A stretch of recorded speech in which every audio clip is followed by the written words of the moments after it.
Welcome to War Bios, the premier podcast for in-depth explorations of history's most pivotal conflicts. I'm your host, General Biography, and today we're diving into one of the most fascinating battles of the medieval era, the Battle of Mohi.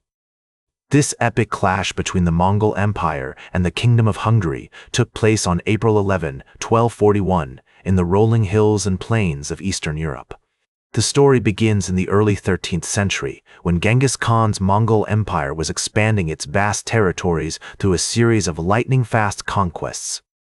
By 1236, the Mongols had already absorbed present-day Russia and Ukraine into their empire, with their sights set on the rich kingdoms of Eastern Europe.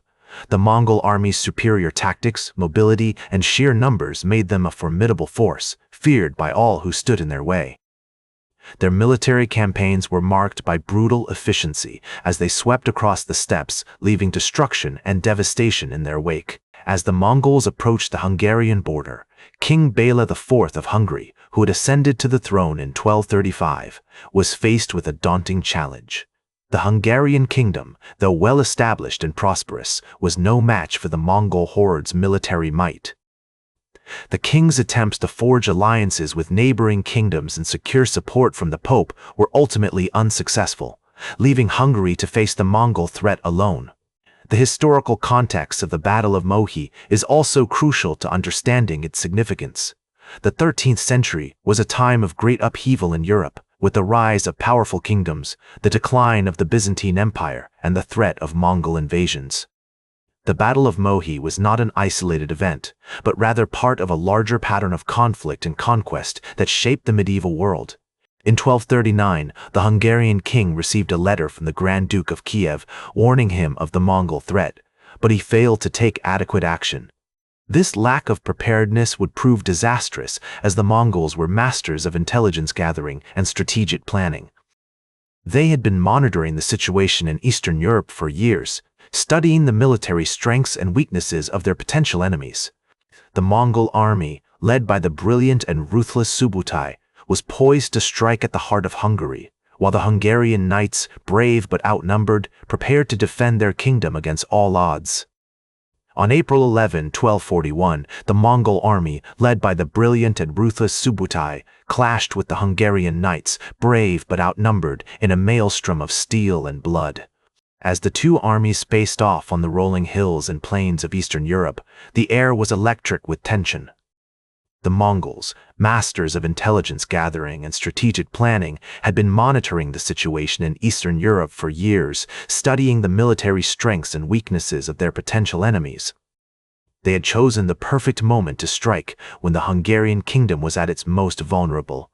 The Mongols employed their signature tactic of feigned retreats, luring the Hungarian knights into a trap and then encircling them with their lightning-fast cavalry. The Hungarian knights, weighed down by their heavy armor, were no match for the agile and mobile Mongol horsemen. As the battle raged on, the Mongols unleashed a hail of arrows upon the Hungarian knights, weakening their defenses and creating openings for the Mongol cavalry to exploit. The Hungarian king, Bela IV, fought valiantly alongside his men, but he was ultimately forced to flee the battlefield as the Mongols gained the upper hand.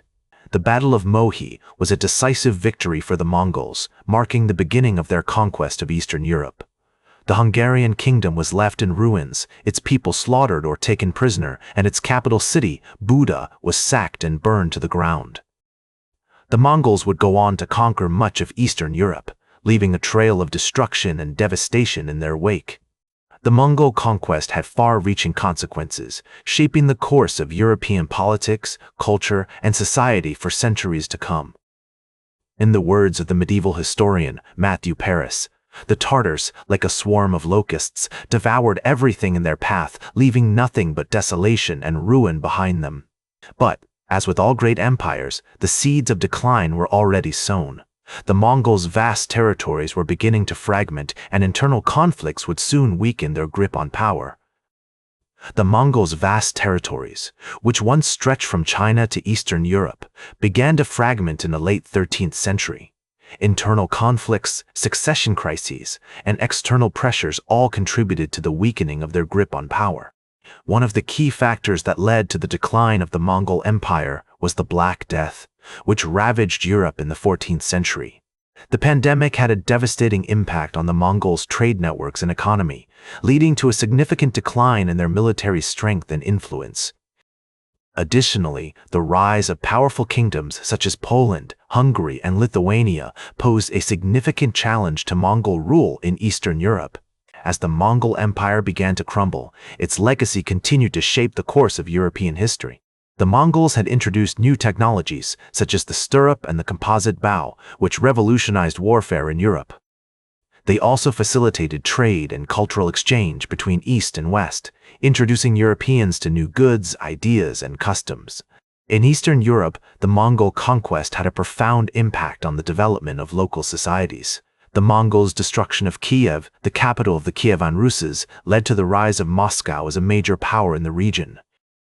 The Mongols also influenced the development of the Polish-Lithuanian Commonwealth, which would go on to become one of the most powerful states in Eastern Europe.